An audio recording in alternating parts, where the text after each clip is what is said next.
Allegany, they'll take you home. They'll torture the land that you wanted to roam. And out on the road, they'll haul it in. The truckloads of poison and they need us in. Oh, Allegany, they'll break your back, don't you know? Your future depends on the people who love you so. And out on the road, they're standing in line. The 5,000 strong, and they've made up their minds.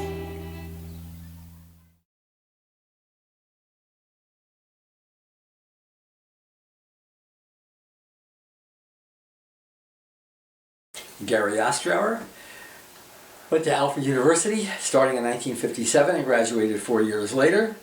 Returned in 1969 to teach at Alfred University. I teach U.S. history, but also some European history. And I have been here for a long, long time. I've been involved in politics marginally. I was on the village board here in Alfred for about 18 years, and then I was mayor for another 6 years. So almost a quarter of a century in public life. And some of my work within the context of the dump controversy was connected with some of my public responsibilities. Are you from this area originally? No, I came from central New Jersey, from a little town called Woodbridge. Came up to Alfred University because I had never heard of it before. I guess I wanted to get away from home. And the rest, as they say in my field, is history. Nice. So how would you describe yourself? Well, I am very interested in politics. I am a little bit of an active kind of person, and I think that my involvement in local politics would suggest that. I am nominally a Republican these days. I think that one might call me a rhino, Republican in name only, because while I still am a member of the Republican Party, I'm not very fond of some of the folks who are running the party down in Washington, and I'm certainly not terribly enthused about the drift of the Republican Party to as far right as it has become. By the same token, I'm not a Democrat. I'm kind of centrist in my politics, and I have a real feel, I think, for the preservation of the environment. I think it's one of the things that got me involved in the dump controversy. Look, I have a family. I've been involved with, a lot of typical family stuff. I certainly have been teaching. I take my teaching responsibilities seriously. I've been teaching now for exactly 50 years. No, actually for 52 years, 50 at Alfred University. Wow. And I think that kind of gives you a reasonable overview of how I might otherwise describe myself. Wow, that's fantastic. So do you remember when you first heard about the plan to Sure. site a dump in Allegany Yeah, no, County? I first heard about it, as a matter of fact, with a newspaper article, which said that, and this was, I believe, either in November or December of 1988, that there was going to be a meeting in Almond, a public meeting, to discuss the fact that the state wanted to use Allegany County as one of 5 possible siting areas for a waste dump. Got to Almond that evening. We met at the fire department. The place was packed. I would say, I'm guessing probably in the neighborhood of maybe 125 to 175 people there. And the movement, so to speak, took off from that meeting. We learned a lot. I certainly knew very little about nuclear waste. I did not know the difference, I think, at that time between high-level waste and low-level waste. I certainly did not know that what the government defined as low-level waste, most of us would consider to be would be high-level waste. That is to say, some of it with a half-life of up to maybe 25,000 years. So, the more I learned, the less I was enthused about accepting all of this stuff. We were often accused by our critics of what was called NIMBY, in other words, not in my backyard. But, my own feeling was, well, those folks in Albany didn't want it in their backyard. The folks in Rochester and in 3 Mile Island and in, all those other sites of nuclear plants certainly didn't want it in their backyard. So everyone protects his or her backyard, and I felt that, we were quite justified in doing that here. Mm-hmm. Great, yeah. So that leads into how were you involved with the movement? I was the assistant, so to speak, or maybe I should put it, a county representative to our assemblyman in Albany. Our assemblyman at that time was a fellow by the name of John Hasper, came from Belfast. He had asked me if I would represent him in the county, a very, very nominal sum of money that I received for that work.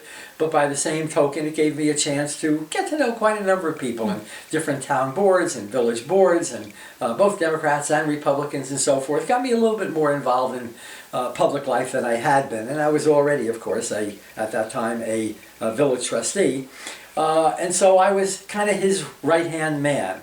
But by the same token, John was in Albany for much of this time, and so I became involved with a group of about 5 or 6 or 7 other people meeting on a regular basis. And when Hasper would come back to the county, we would all meet together really as a kind of strategy group, trying to figure out what our approach would be to this issue.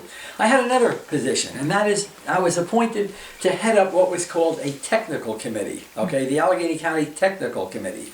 And that technical committee included people from Alfred University, from Wellsville, from the scientific area of Houghton College. It included a sociologist, a couple of economists, some people from the church community, but for the most part it included scientists, biologists and chemists and physicists, people who in large measure knew something about the science of nuclear energy and certainly the science of radiation. And so we put together a report in the final analysis.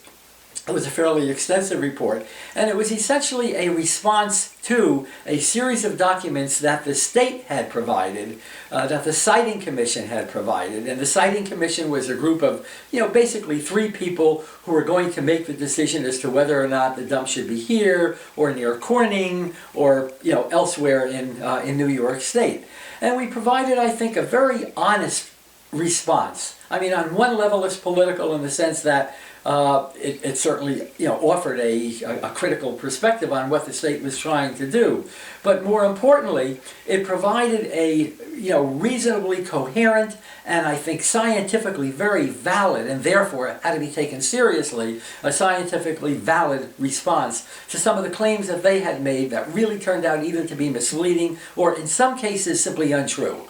And consequently, that technical report gave our opposition, if you will, served as something of a foundation for our protest, which I think ultimately mattered. That is to say, it allowed us to draw more people into the movement than would otherwise have been the case. So my role was partly political, it was partly as a coordinator of all of these other people, and the other people included people from the Direct Action Group, the Nonviolent Direct Action Group.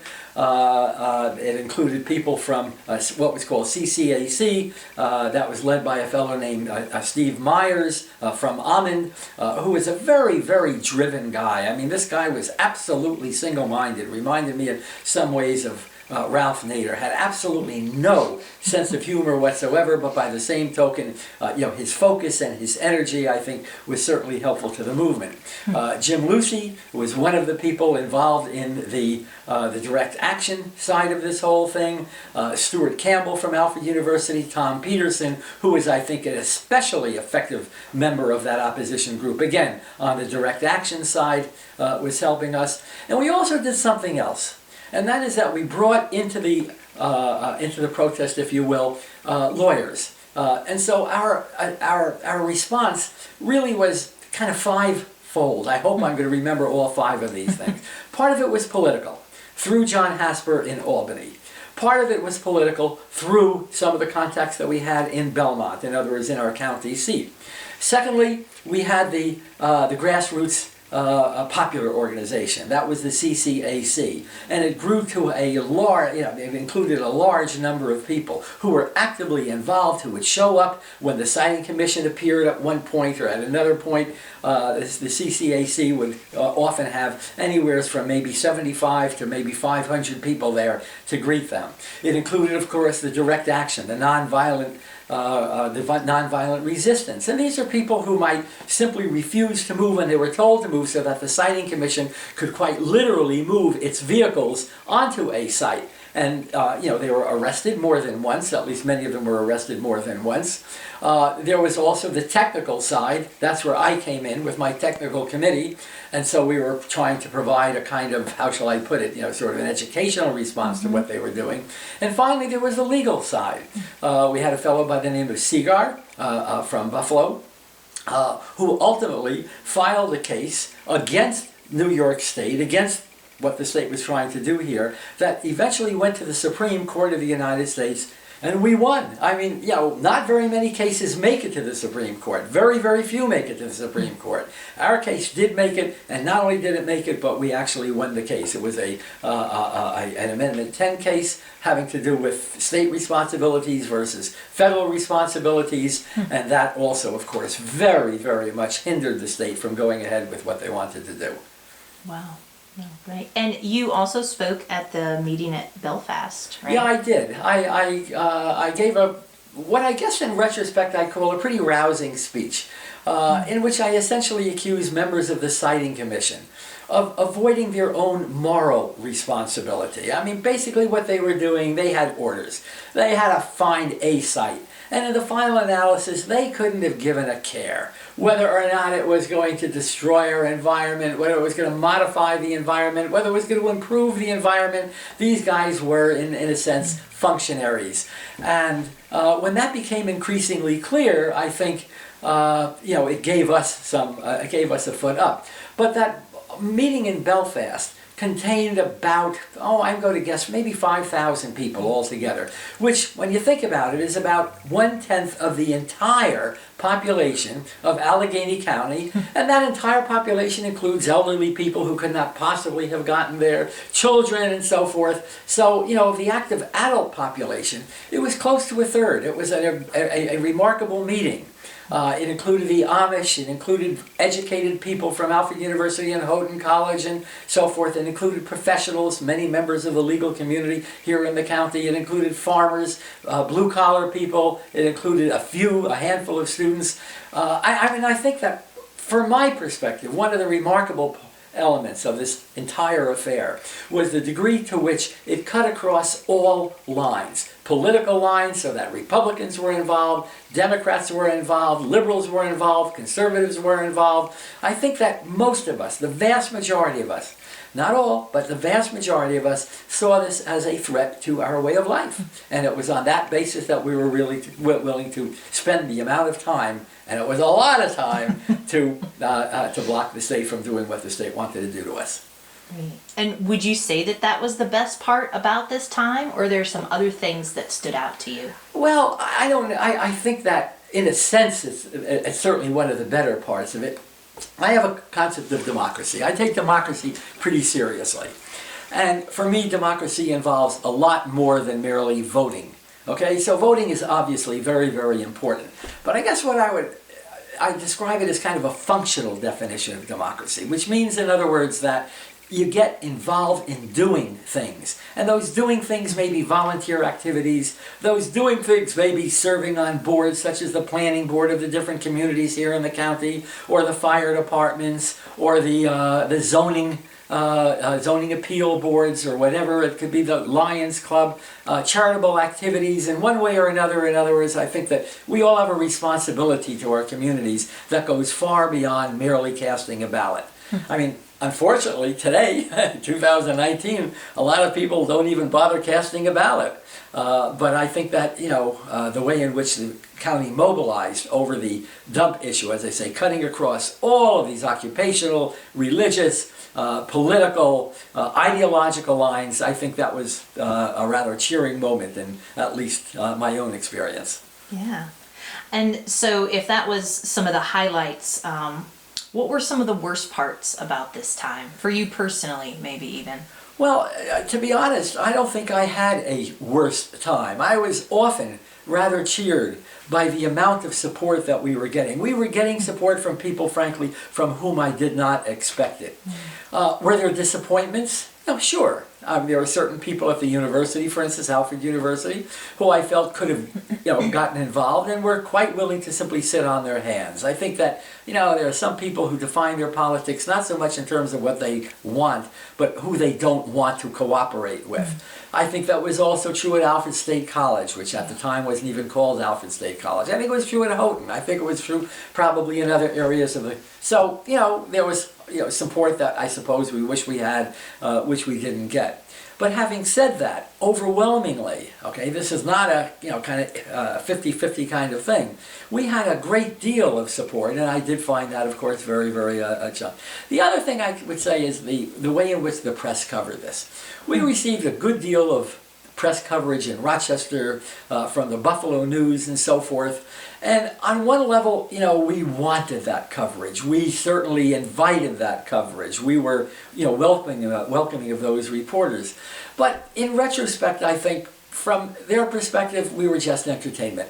Just another news story. People in Buffalo or Rochester didn't really care about what was going on. Maybe they'd read the stories, maybe they would not. And I think that in a sense the role of the press, particularly the role of the press outside of the county, ultimately meant very, very little, a lot less than we thought. We probably wasted time trying to, bring them into this whole movement. There was another disappointment I had, and that's, Mario Cuomo, who was the governor at that time. I think that Mario Cuomo could have taken, could have viewed this in terms of, from the perspective, if you will, of, those of us who were obviously concerned about our own homes and whatnot. For Cuomo, I think he felt he had to find a spot. If it's here, so be it. Why did they choose Allegany County?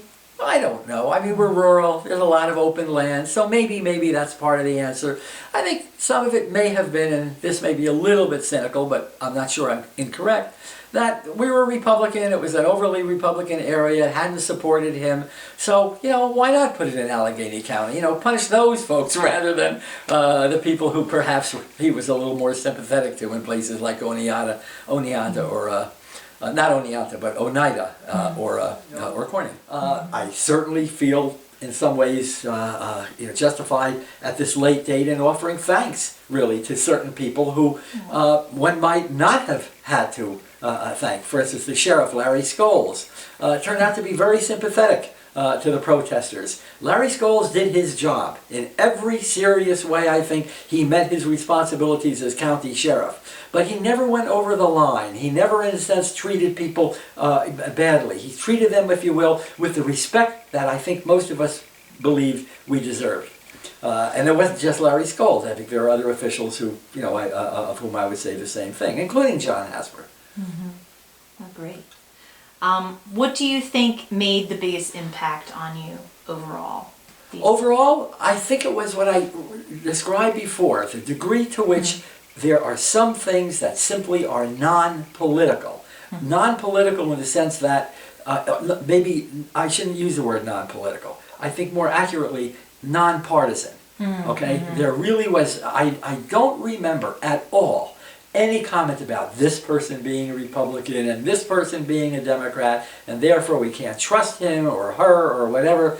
That was just never really an issue. I was a Republican, John Hasper was a Republican, Tom Peterson was a Democrat, Stu Campbell was probably a socialist. I mean, it cut across all of these different lines, and we did not care. We had an objective, and I think our objective was fair. Our objective made sense to us. We were not unfair. We did not hurt people. We did not diminish people's reputation. We offered them, if you will, the same kind of respect that we had hoped they were going to provide to us. And I think that, to that extent, we did it up, and I'm proud of that. Yeah, you should. That's it. As a historian, is that unusual? I mean, have you personally been in a situation where you've seen something similar to this happen, or? No, I've never, well, I shouldn't say that. Yeah, there was something similar, I suppose. And that was, I was involved, marginally in civil rights demonstrations back in the early 1960s. In 1959, there were issues right at my own university having to do with civil rights. And that's really before things got going. By February of 1960, just a few months later, the first sit-ins occurred that is to say, black students from North Carolina A&T College who were sitting down in Woolworths and in lunch counters in Greensboro, North Carolina, and of course things took off from there. And that was a popular movement, and it was not only popular in the South among African Americans, not called African Americans back in that period, but even up here. And so, for instance, when I was living in Rochester, New York, or elsewhere, I was involved often with demonstrations of one sort or another. And by 1967, initially I was kind of a supporter of the Vietnam War in the early days. But by 1967, the war simply didn't seem to make much sense. And by that time, there were hundreds and hundreds of thousands of people protesting. And I became kind of marginally involved in that. I wasn't in any way centrally involved. But, I kind of supported the protest. But more importantly was when something really hit home. And this was home. This was our home. So were we protecting our own backyards? You bet. And I'm proud of it. That's great. So what should people learn from this? It's 30 years afterwards. Is this still relevant? Do we have things we can learn from this now? Oh, for sure. I think that we learned, number one, that there are dangers to nuclear waste. I think that many of us had an education. We probably should have been paying the Siting Commission tuition, though I don't think we would have done it very, very willingly. Secondly, I think more importantly, we learned that if you want to get something done, you can get it done. That is to say, this is a democracy. However imperfect, lobbyists and the power of corporations and this and that, the fact of the matter is that it remains a democracy. We have the right to protest, and if you want to get something done, you get off your rear end and you do it. And I think that nothing showed this better than not only what we did, but the result of what we did. Because in the final analysis, of course, the state backed off. That's great. Did anything go differently than you imagined it going? Sure. Yeah? I didn't think that we would succeed. Okay. I never, when I walked in to the mass meeting in Belfast, that first really mass meeting with the 5,500 people, I was stunned. And I think it's probably true of so many other people, to see the place packed. And it wasn't just the auditorium, the gym where we were all located. There were classrooms where all of this was being piped in. So, I mean, the spillover crowd was simply astounding, I think. Another thing that kind of disappointed me, that surprised me, was the degree to which the Siting Commission simply didn't get it. They knew. Okay, they read our report, our technical report. They understood, if they hadn't before, what some of the dangers were and some of the flaws in their own reasoning were. Fortunately, they had prepared a report with the help of a consulting agency, I believe in Albany, that turned out to be very shoddy. It was just poorly done. And when you do something poorly, you may have to pay a price for it. And boy, did they pay a price. And yet, it didn't seem to faze them at all. They could not have given a care. They had a job to do. They wanted to ultimately place the darn thing here, and they were going to do it come hell or high water. And unfortunately for them, the water was too high.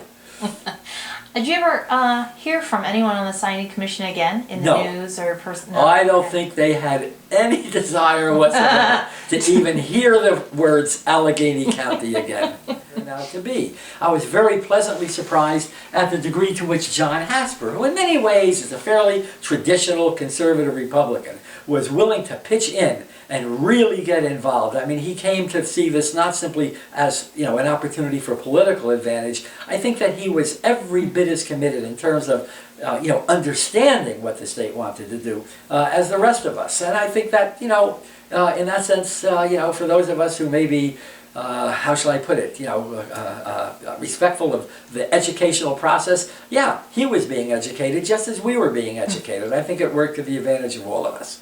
And do you think that that was unusual, John Hasper's reaction compared to other political representatives of the area? Good question, and the answer is you bet. And the reason I say that is the county board, okay, the Board of Legislatures right here in Allegany County, hardly lifted a finger in our defense. And you asked me before about things to which I might have been disappointed. I was very disappointed with how unimaginative, with how uncreative, with how uncooperative many members of that board were. There were a few who were, I think, who did get it. But many of them, I think they just wanted us to go away. They were kind of embarrassed by people who were protesting.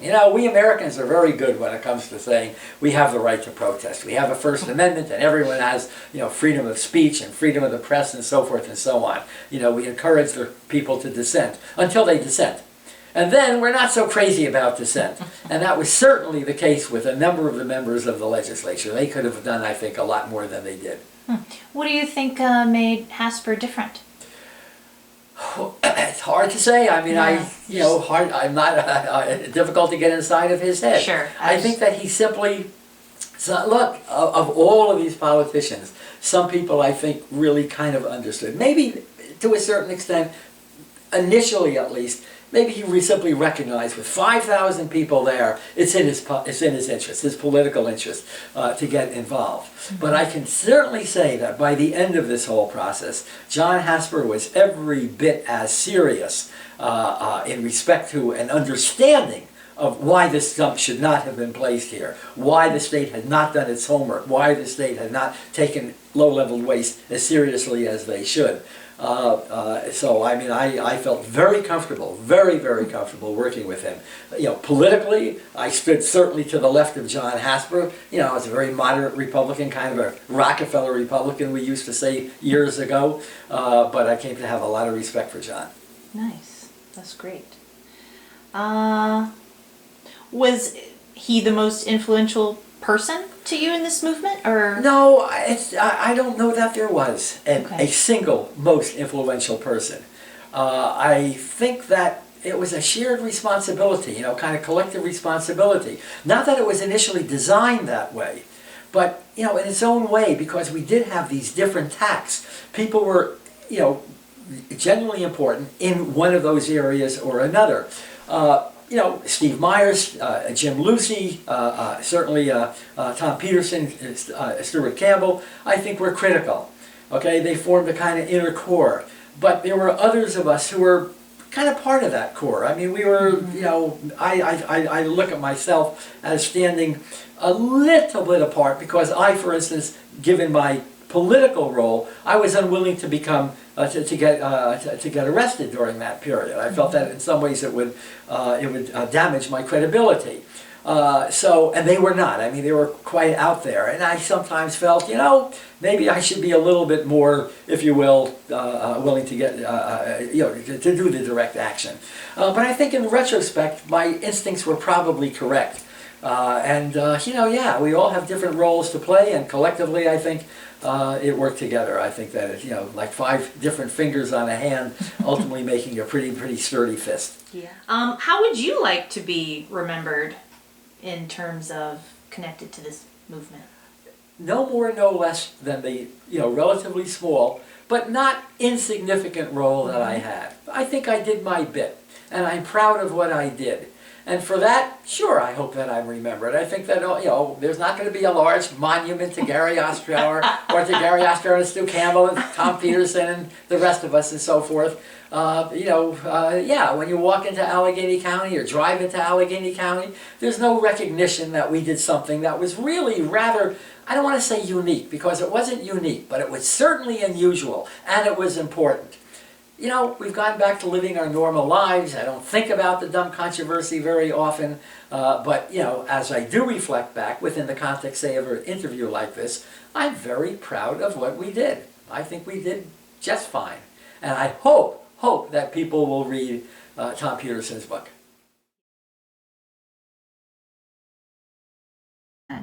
Well, one point that I had not made earlier that I would like to interject, and that is the importance of Ted Taylor, who was a part and became really a very, very integral part of the Allegany County response. Ted Taylor had written a series of articles back during the early 1960s about his own role in the miniaturization of hydrogen bombs, of hydrogen weapons.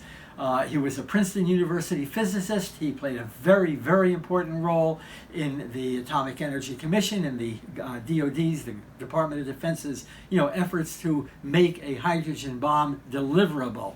And he came to regret it. He came to have real doubts about, what he had done, moral doubts, and eventually left Princeton, left any work with the AEC, the Atomic Energy Commission, and moved up here to Allegany County, where he lived quietly for years. We didn't even know he was here until about the beginning, or I would say, of maybe 1990. And at that point, we asked him if he would become involved, if he wanted to, interject himself into what we were doing. He agreed. Among other things, he led a delegation to Albany. They met with the governor. It was Ted more than anyone else who essentially outlined the Allegany County case against low-level nuclear waste. And I might say that from my perspective at least, while the governor heard him respectfully, we would never have gotten to that interview without the presence of Ted. Nevertheless, in the final analysis, the governor simply ignored what he and every one of the rest of us was willing to say. A little bit. I had some friends who were not involved. And they were not involved because, in some cases, they had good reason not to be involved. Maybe ideological reasons, maybe reasons having to do with their sense that maybe we weren't overly protective of our own environment and whatnot. And there were people with whom I was working who essentially severed their friendships with these other people because that second group was not involved. I never did that. I just did not want to choose my friendships based on my politics, based on my political activity. That's what happens in politics, I suppose. Yeah, that's true. How did you balance working at the university, teaching your classes, and going to meetings and representing Hasper and all this extra activity that you had during that time? Was it difficult? Yes, sure it was difficult. Difficult in the sense that I was busy. I had 2 children. They were relatively small at that time. My daughter had been born in '81 and my son in '84. So, they were little kids and I wanted to spend time with them. But, if you think that something's important, you find a way to do it. And we always, all of us, have more time than often we admit that we have. So a little bit less leisure, a little bit more, political action or teaching preparation or whatever it is. Somehow you find a way to do it, if it's important. Mm-hmm. That's true. So this is something obviously you were very passionate about at the time. Is this something usual for you to get really involved in something that you believe in? Have you moved on to a new passion currently? Well, I don't know whether I'd call it a passion. I feel very strongly about contemporary politics. I think that we have a president who is in many ways undermining the fundamental principles on which this country was constructed. If you go back and you read your Declaration of Independence, and especially, if you will, the Constitution, I think that he has no respect for things like the separation of powers principle, the independence of the judiciary, free speech, free press. His arguments about fake news and so forth would lead, I think, the president to, if he had the opportunity, simply close those papers down. I feel pretty, quote, passionate, if I want to use your word, about that. No, I don't want to say passionate, maybe. I feel very strongly about it. I've written a number of op-eds for papers all over, from Buffalo, Rochester, Syracuse, Long Island, and whatnot. So I'm still politically involved, but I'm no longer the mayor of Alfred. I have a little more time on that end. And of course, I still take my academic responsibilities pretty seriously. Great, great. Is there any last tidbits you'd like to tell, or? Yeah, I think that we are all products of our past. That's why I'm a historian. And I think perhaps because I'm a historian, I see that a little more clearly than do many others. What we did in the latter part of the 1980s and the early part of the 1990s has shaped us as individuals, has shaped us as a community, has certainly shaped some of the university life from Houghton all the way to Alfred or whatnot, I think we are the better for that. I think we've learned from that. I think it has energized us, and I think that it's given us in some ways an even deeper respect for some of the, if you will, the opportunities that American politics does provide in terms of individual activity.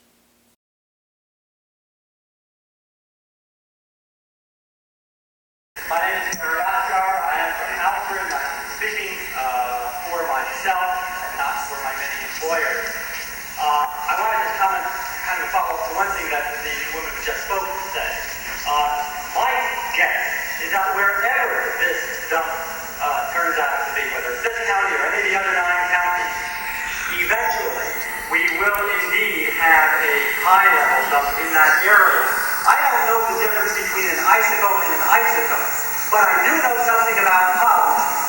And the difficulty of placing a low-level site will be like nothing compared to placing a high-level site. Once you have that low-level site, sooner or later it's going to become a high-level site. I want to make a very short comment about language.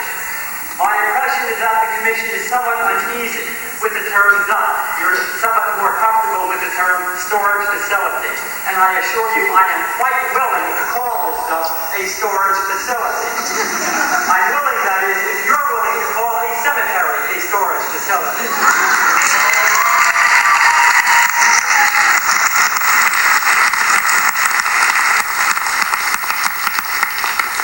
There are 5,000 people here tonight, and there are 3,000 and 1,600 and 1,200 and many, many other thousands of people at the other 9 sites that you visited.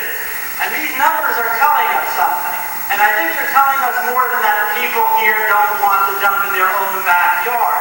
First of all, they're telling us that we can just begin to see the glimmer of the twilight of the atomic age, at least as we've defined it so far. And I think they're also telling us something else. These crowds are saying that we in rural New York absolutely demand to be taken seriously, and that our rights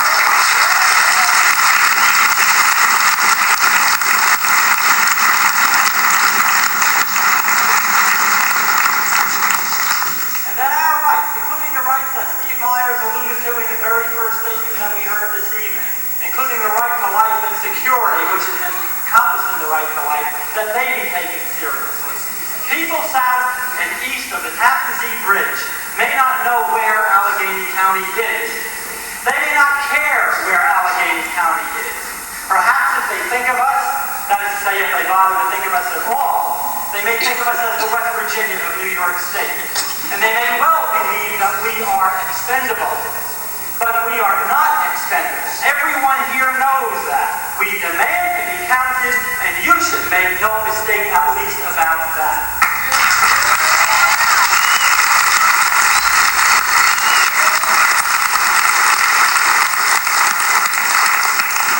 I want to say clearly that we don't minimize your role any more than we want you to minimize our role. You members of the Siting Commission are doing your job, and you're serving, I think, as well under fire as you could be expected to serve. But I'm going to propose at least that you do something differently, and that's a serious proposal. The 1986 state law that established the Commission gave you the responsibility to pick a site for the state's nuclear garbage. That law told you what to do, and you're doing it. That's why you're here this evening. Even if it's a bad one, and even if the concept of creating still one more hotspot in the state is fundamentally flawed. What I propose is that you as commissioners have the guts and the creativity to report back to the government that your assignment itself is wrong, that it makes no sense to create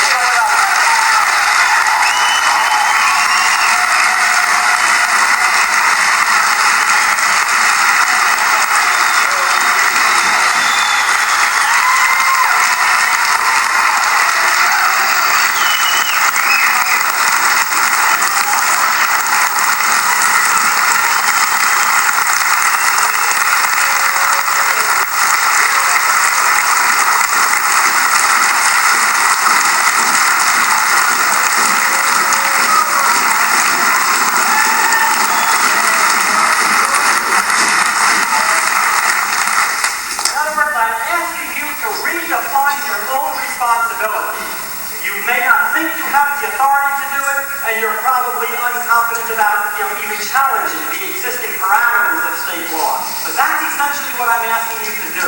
Just say no. We give you the power. The point here is that we do have already too many hotspots. We don't need another one. Moving the garbage to Allegany County or to another remote county is simply to move the problem out of sight, and inevitably out of mind. And we know very well what that means. So do you. For while you may do your job well, the administration of the site will be done no better than the administration of waste disposal at West Valley or Ferdinand, Ohio, or Rocky Flats, or many other sites that you're familiar with. Ignorance, mismanagement, negligence, fraud, human error, compounded by radioactivity, will kill this county. So I repeat, don't victimize us or any other rural county in this state. Have the guts to tell the governor that there can be no truly safe disposal with current technology. Have the guts to tell him that rural New York is not expendable. Have the guts to tell him that your obligation to select a site as mandated by the 86 law does not serve the general interest. Have the imagination to tell him and the legislature that to create still another hot site will guarantee, sooner or later, a 21st century catastrophe. Have the moral courage to recognize that the underlying assumptions of your reports are fatally, and I mean literally fatally, flawed. Haste is going to make more radioactive waste. It takes character to admit mistakes. As mistakes go, the 1986 law was a beauty. We hope you have the character to tell that to the government.